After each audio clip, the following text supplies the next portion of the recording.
it's Ricarda, aka the .33 Bookworm, and today I want to talk to you about a book that unfortunately I don't have a physical copy of, which is Josephine Tey's Daughter of Time. The book was published in 1951, which is a year before Josephine Tey died. She only lived to 55, and this is, I think, the sixth of her mystery novels, and it's the last one, I believe, starring or featuring Detective Alan Grant. Now, full disclosure, I don't generally like Josephine Tey.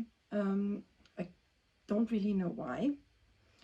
She's sort of at the back end of the classic golden age of detective story era, and I mean, Val McDermott and other people have spoken very highly of her work.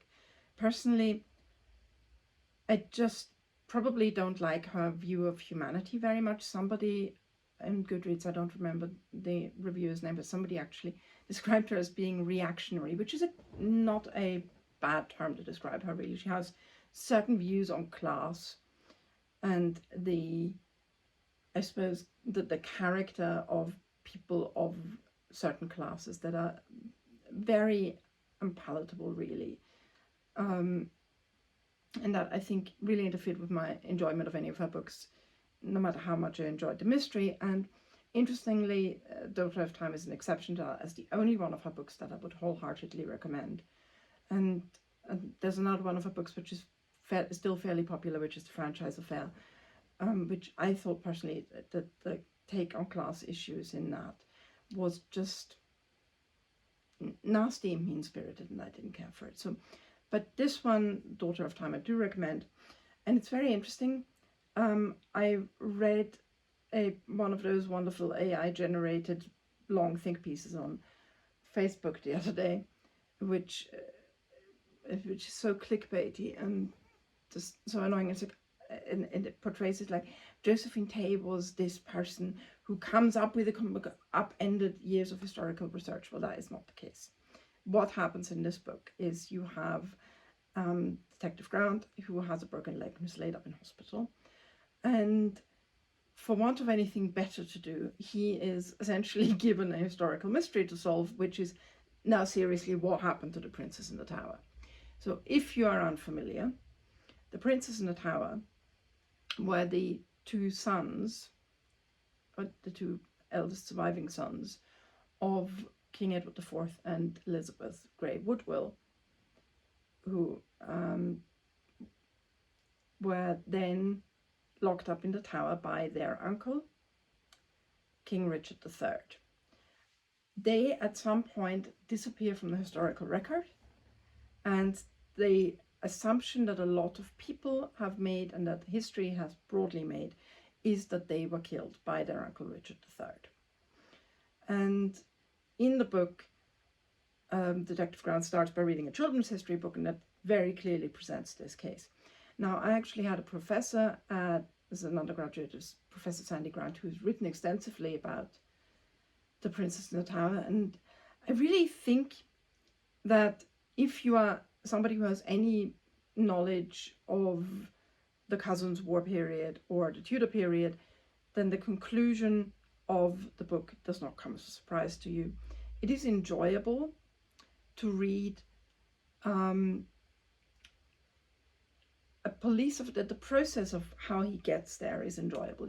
The process of somebody who really has just had this like ordinary understanding of how history works, and you know, who is used to being presented with history. Well, these are the facts, and at the same time he's a police officer, so in his real professional life he is used to never accept any facts that you haven't checked yourself.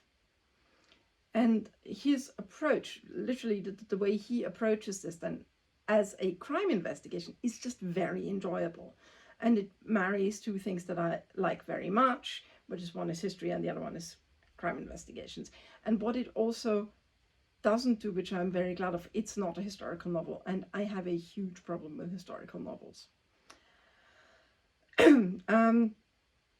But this one, it works really well. And the conclusion that Inspector Grant comes to, or Detective Inspector, I don't know, Detective Inspector, anyway, his conclusion at the end, and if you are not familiar with this conclusion, I would suggest taking about 30 seconds off now, is that, as a matter of fact, they were killed by Henry Tudor.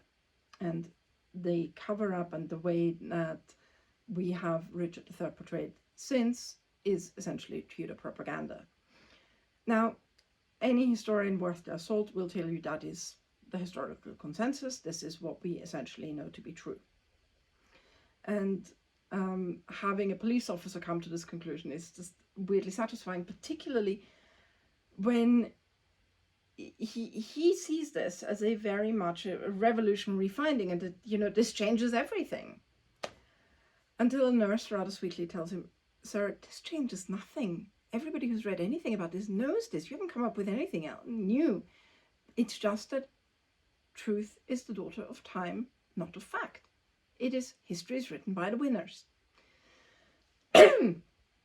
And that's kind of the deep thought at the bottom of it. History is written by the winners, and the truth, no matter how much later you find it, it doesn't make a difference, because it's not going to change. And if you ask people in the street, well, who killed the princess in the tower?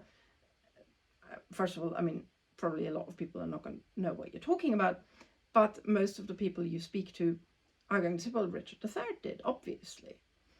And it's just, you know, to him, it's almost like when a police officer at the end of an investigation has to let the suspect go because of lack of evidence, but he knows he did it.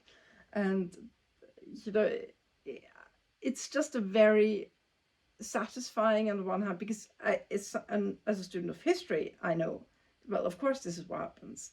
But if this kind of same outcome were to happen in a mystery novel where you have the villain get away with it, you'd be very frustrated. But in this novel, somehow the fact that this is the fact, and he can prove it more or less, but nobody is going to care, because history has created the facts, or what we accept as truth. And in that particular context, it's actually very satisfying. I really do recommend this book. And like I said, I don't generally recommend Josephine Tey because I don't enjoy her work at all. But this one I recommend. I think even if I've now somewhat spoiled it for you, or haven't, or whatever, you should still read it, because it's the process of how he gets there. Because as the nurse at the end points out to him, it's like, "Sir, you haven't discovered anything new. Everybody who has ever looked into this knows this, because, you know, the facts are pretty clear about what happened. It's just that the historical record was written by the winners." This is a book that I really recommend. Check it out. Josephine Tey's Daughter of Time, written in 1951. And I'll be back again with another video very soon. See you. Bye.